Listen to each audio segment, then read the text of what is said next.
네, 최근에 뉴욕 증시가 조정을 받는 과정 속에서도 두각을 보이는 섹터가 두 개 정도가 있는데요. 그게 딱 에너지와 헬스케어입니다. 에너지 같은 경우에는 아시는 것처럼 국제유가의 랠리가 지속되고 있죠. 지난 금요일 기준으로 브렌트유가 90달러 선을 돌파했고요. WTI도 87달러 선을 넘어섰습니다. 그리고 헬스케어 쪽에서는 아무래도 비만 치료제라는 확실한 모멘텀이 좀 유효한 것으로 보이고요. 여기에 또 엔비디아가 AI를 활용한 신약 개발에 뛰어들었다라는 얘기가 있어서 이 얘기를 오늘 좀 중점적으로 살펴보려고 합니다. 글로벌 바이오와 에너지를 집중적으로 분석하고 투자하는 케미칼 에너지 투자자문 차홍선 대표 그리고 강혜경 제약고문 모셨습니다. 안녕하십니까? 예, 안녕하십니까? 네, 안녕하십니까? 자, 먼저 차홍선 대표님과 유가 관련해서 얘기를 좀 나눠보려고 합니다. 국제 유가가 어느덧 지금 90달러 선을 얘기를 하고 있거든요. 이렇게 된다면 또 기름값이 비싸지면 사람들이 전기차를 좀 많이 사지 않을까 이런 생각으로 좀 이어질 수 있을 것 같은데 어떻게 보십니까? 예, 맞습니다. 우리가 이제 국제유가하고 그다음에 전기차에 대한 이 미래를 좀 그려볼 필요가 있는데, 예. 지금 유가가 지금 87.5달러까지 해가지고 거의 90달러까지 근접을 했지 않습니까? 그렇죠. 미국 정부는 CPI 즉 물가 상승률을 낮추기 위한 활동을 계속하고 있습니다. 그러면서도 말을 하는 게 그 국제유가가 CPI가 그 연동관계가 정비례하기 때문에 거의 비례적으로 움직이기 때문에 국제유가 하락이 필수적인데 그게 잘 안 떨어지고 있다 그렇게 말을 하지요. 그래서 재미있는 그림을 하나 보여드릴게요. 보면은 국제유가와 전기차 판매량의 추이에 대한 그림인데 이 그림을 보시면 이해가 되실 겁니다. 그래서 보면은 국제유가는 1973년 석유 파동입니다. 석유가 부족해서 생긴 파동인데 그게 거의 많이 올랐지만 그때 1불에서 시작했어요. 1불에서 시작해서 보시면 알겠지만은 지금 보면 20불 때까지 한 단계 1단계 큰 상승을 합니다. 1불까지 올라간 것도 큰 거였는데 그다음에 20불 때까지 이렇게 20배 정도 올라가는 상승을 했고 그다음에 보시면 알겠지만은 검은 그림이 지금 이제 국제유가거든요. 그렇죠. 보시면 알겠지만 거의 100불대 근처에 있지 않습니까? 예, 거의 예. 한 13년 동안은 100불대 근처에 있는데 자, 결론적으로 말씀을 드리면은 이 국제유가가 올라가는 게 공포였어요. 어떤 공포였냐면은 국제유가가 올라가면 좋은 국가들이 뭐냐면은 중동, 그다음에 러시아죠. 물론 미국은 세계 최대 판매량을 자랑하고 있습니다. 1경원 중에 4천조 원이니까 40%죠.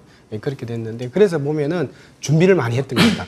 전 세계가 보면은 그래서 2010년대부터 전기차 판매 대수 1000대였어요. 1000대, 1100대 정도에서 계속 끊임없이 올라가는 그런 형태를 보고 있습니다. 그래서 결론적으로 말씀드리면 아시아 국가들, 특히 석유가 없는 국가들, 석유가 적은 국가들, 뭐 중국도 포함해서 중국, 한국, 일본 이런 국가들은 공포였어요. 오일 쇼크가. 그래 100불을 넘어서 완전히 뭐 150불, 200불로 갈 수 있다는 그런 공포 때문에 전기차를 많이 확산시켰고 그 다음에 유럽입니다. 유럽도 북해산 브렌트유에 브렌트가 없다는 거지 않습니까? 지금 거의 말라 들어간다는 거잖아요. 그래서 보면 아시아와 유럽을 중심으로 했는데 이 그림 자체가 제가 만든 그림인데 굉장히 중요한 건데 한번 보십시오. 그 율 자체는 제가 만들었는데 90%가 전기차 판매량이 90%가 아시아 유럽입니다. 여기에 미국은 거의 미미한 숫자밖에 안 들어와 있어요. 미국은 이렇게 보시면 될 것 같아요. 미국은 100달러 이상으로 올라가는 유가에 대해서는 굉장히 싫어하는 면이 있는 것 같고 100달러 이하에 대해서는 제가 볼 때 용인하는 면. 그러니까 미국은 4천조 원의 매출액이 있다 보니까 석유 산업도 큰 산업입니다. 그래서 보면은 조금 관망하는 자세를 보이고 있다 이렇게 보시면 될 것 같고 그래서 아시아 유럽이 유가를 누르려고 하고 그 다음에 중동이나 러시아 같은 경우 유가를 올리는 그 균형점이 지금 이제 한 85달러, 87달러까지 올라갔는데 제가 볼 때는 뭐 90달러 이 근방에서 굉장히 치열하게 벌어지지 않겠냐. 그래서 결론적으로 말씀드리면 석유의 미래는 제가 볼 때는 강력한 경쟁자인 그런데 물론 14억 대가 차량이 등록 대수가 되어 있는데 지금 이제 전기차는 지금 3,400만 대가 지금 돌아다니고 있습니다. 판매량은 1년에 작년에 뭐 1,000만 대가 팔렸고 올해 1,400만 대가 팔리지만 누적 대수 보면은 3,400만 대가 지금 현재 돌아다니거든요. 한 2.4%밖에 안 돼요. 100대 중에 한 3대도 안 되는 그런 꼴이지만 석유가 볼 때는 굉장히 강력한 경쟁자이기 때문에 자 결론적으로 석유는 지금은 좀 올라갈 걸로 보이지만 지금 이제 90불대에서 이렇게 등락할 것이다. 중장기적으로 이렇게 적정하게 중립적인 연태를 보일 거고 전기차의 성장은 아시아나 유럽을 바탕으로 이제 석유가 없는 서론받는 국가를 중심으로 끝없이 성장할 것이다. 그래서 판매량 기준으로 50%까지 한 2030년도에 빠른 속도로 올라갈 것이다. 미국도 여기에 뛰어들 것이다. 그래서 석유보다는 전기차 쪽을 좀 성장시키지 않겠냐 그렇게 보고 있습니다. 알겠습니다. 전기차의 보급량이 생각보다 보급률이 생각보다 그렇게 높지는 않네요. 이게 계속 증가한다고 가정했을 때는 전기차 관련주, 2차 전지 관련주 계속해서 저희가 좀 관심을 보여야 될 것 같은데 어떤 종목들을 좀 보고 계십니까? 예, 지금 큰 그림을 보면은 이것도 또 패러다임 쪽으로 보면은 이런 겁니다.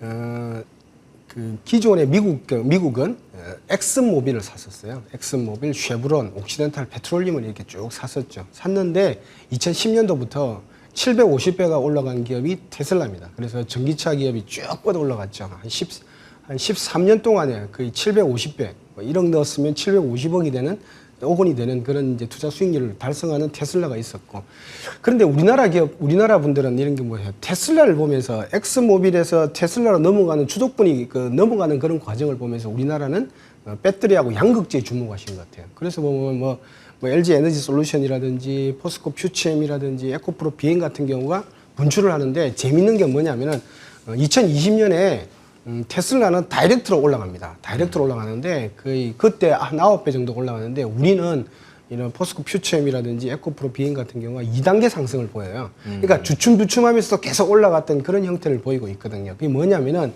미국 밸류에이션을 보면서 한국 기업을 이제 투자했다 이렇게 보시면 될 것 같고, 자, 그 결론적으로 말씀을 드리면 그럼 우리는 지금 뭘 사야 되냐면 저는 이렇게 생각해요. 석유에서, 전기차에서, 배터리에서 양극재로 왔기 때문에 제가 볼 때는 확산된다 보여요.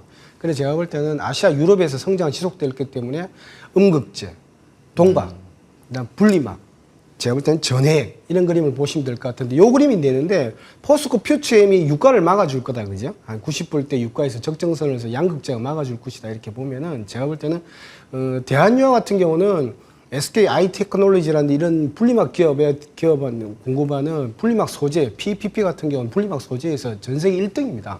지금 매출액이 연간 2천억 정도가 나오고 있거든요.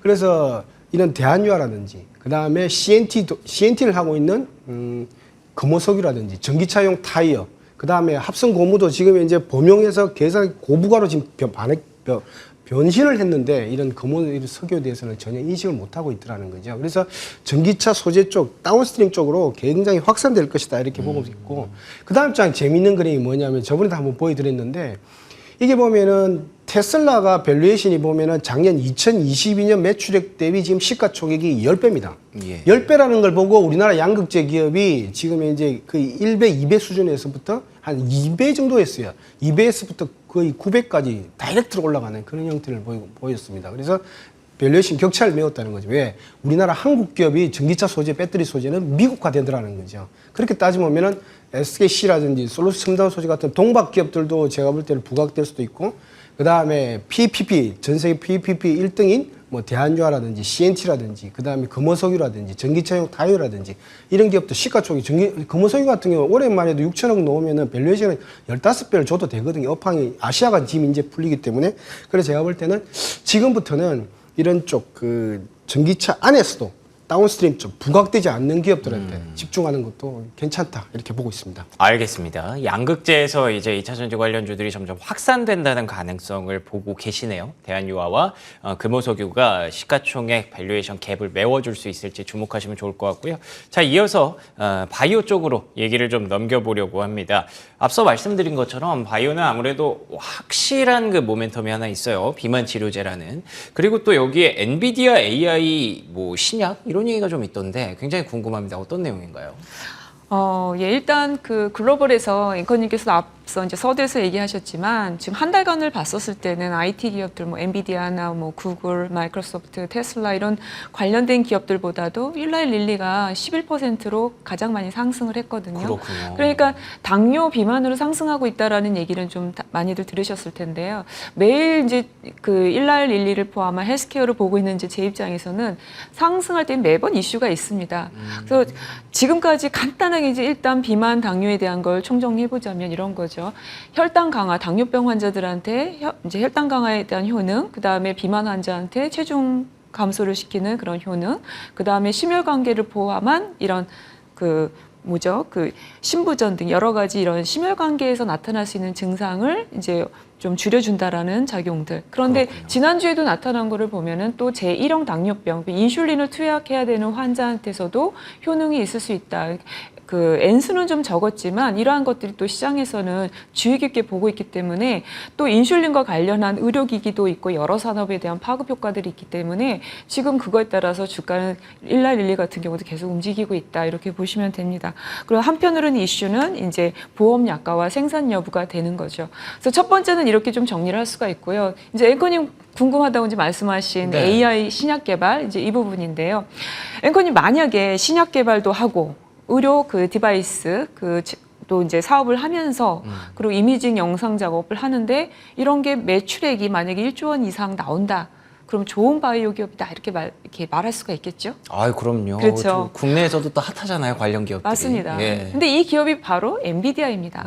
그러니까 엔비디아는 이제 그동안 뭐 GPU를 포함한 이제 우리가 바라보는 시각이 이제 다른 인공지능 쪽으로만 바라보셨는데요. 엔비디아가 올해 이제 1월에 있었던 JP 모건 헬스케어 컨퍼런스에 참여를 했었습니다. 그래서 만약에 제가 그 자리에 있었다면 저는 다른 회사는 안 가고 아마도 엔비디아한테 이제 행사 첫날부터 끝날까지 이제 계속 질문을 던졌을 것 같은데 네. 그러면 엔비디아가 이 JP 모건 헬스케어 컨퍼런스에서 뭘 얘기를 했느냐라고 했었을 때 의료 관련한 플랫폼을 소개를 했고 이 비즈니스가 어떻게 될 것인지를 설명을 했었습니다. 그게 이제 국내외에 많이 잘 안 알려졌어요. 근데 사실 이게 지금 올해 AI를 통해서 AI 기반 그 의료 관련한 기업들까지 지금 주가의 상승을 좀 이끌고 있는 형태인데요. 앞에 보시면은 지금 맨 위 상단에 보면은 관련 사업이 이제 설명이 좀 되어 있습니다. 이제 이미징이나 메디컬 디바이스가 의료 기기고요. 제노믹스 그래서 유전체학, 그 유전체 관련한 그 사업들 그리고 드럭 디스커버리 해서 신약 개발에 대한 게 있습니다. 그래서 바로 이제 그 밑에 이제 그림들이 보면은 그 맨 왼쪽에 엔비디아 클라라라고 하는 게 이제 의료 관련한 플랫폼이 되겠고요. 신약이 가장 이제 좀 궁금하긴 한데 여기는 이제 맨 오른쪽에 있는 그림입니다. 우리가 그 코로나 때도 좀 많이 봤었던 그림 비슷한 게 있죠. 거기가 바이오네모라고 해서 신약 개발 플랫폼이고요. 그 안쪽으로 보면 파라브릭스를 해서 유전체입니다. DNA 그림 같은 게 있죠. 그 다음에 홀로스캔을 해서 의료기기 이런 부분들이 있고 그몬 AI에서 이미징, 진단 영상 관련한 이런 비즈니스를 이 엔비디아가 하고 있습니다. 그런데 엔비디아가 이제 올해 또 7월에 이런 AI 관련한 기업에 투자를 하면서 또 국내외로 이제 이런 반응을 좀 많이 일으키고 주가를 좀 이끌고 있긴 합니다. 이제 여기가 리커전 파마슈리칼이라고 하는데 이제 투자를 했는데요. 이 기업이 약 한 600억 원 이제 상당하는 금액이 일단 투여됐고 같이 협업으로 해서 신약 개발하겠다라는 이제 그림을 가지고 있는데요. 글로벌의 빅파마들은 거의 대부분 AI 기업들하고 협업을 하고 있습니다. 우리가 일단 그러면 이제 이런 AI 관련한 것은 마이크로소프트도 이제 하고 있죠. 노보노디스크랑 같이 하고 있고요. 아까 이제 앞서 엔비디아에서 보셨던 바이오네모 같은 경우는 암제는 초기부터 이제 같이 협업을 해서 하기도 합니다.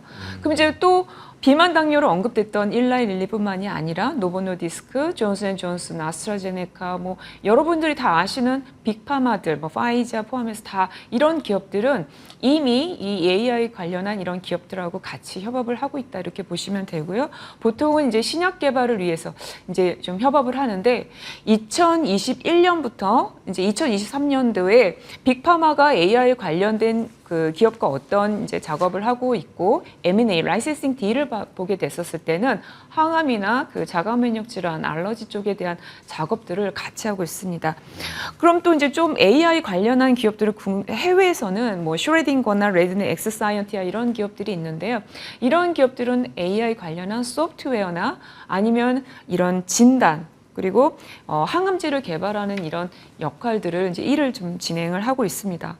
그럼 이제 총 정리를 해보자면, 네. 그러면 우리가 이제 이 AI 기반 관련한 기업들 이제 국내에 많이 있는데요. 해외에서 보게 되면은 이제 글로벌에서는 상장 시 가격보다는 주가가 지금 마이너스 상태입니다. 그러니까 그 엔비디아가 투자했던 기업도 투자했을 때 그 당시에는 주가는 많이 상승을 했죠. 당일에는 뭐 70% 이상도 상승을 했었으니까. 그렇지만 상장시 가격보다는 아래에 있는데요. 글로벌에서의 시각은 지금은 이런 겁니다. 산업의 초기이고 발전할 건 맞는데 데이터의 오류의 가능성이 지금은 있고 그다음에 잘못하면 좀 오해, 이제 기존의 편견이 또 가중될 수 있는 위험도 있을 수는 있다라고 하는 게 약간 양쪽의 시각을 좀 더 참고를 해서 투자를 하시는 게 좋겠습니다. 그래서 이러한 약물, 신약을 개발한다라고 말씀을 드렸는데요. AI로 이제 개발하는 약물들이 지금 임상 2상에 이제 걸쳐져 있습니다. 엔비디아가 앞서 투자했던 회사들도 임상 2상이 2024, 2025년에 발표될 예정이기 때문에 이때 내년쯤은 이제 이런 검증 작업들이 좀 끝날 것으로 보여지고 있습니다. 알겠습니다. 엔비디아가 굉장히 큰 그림을 또 이렇게 그리고 있었네요. 지금 채팅창에서도 TV를 보다가 주목하는 부분이 나와서 너무 중요한 얘기 해주셔서 들어왔다고 이런 얘기를 해주시는데 아무래도 최근에 시장이 좀 약세를 보이다 보니까 에너지, 헬스케어 그리고 또 엔비디아에 대한 기대감 이런 부분들이 많은 분들의 이목을 끌었던 것 같습니다. 바이오 에너지 메가 트렌드 앞으로도 계속해서 관심을 부탁드립니다. 지금까지 케미칼 에너지 투자자문 차홍선 대표, 강혜경 제약고문과 함께했습니다. 오늘 좋은 말씀 고맙습니다. 네, 감사합니다.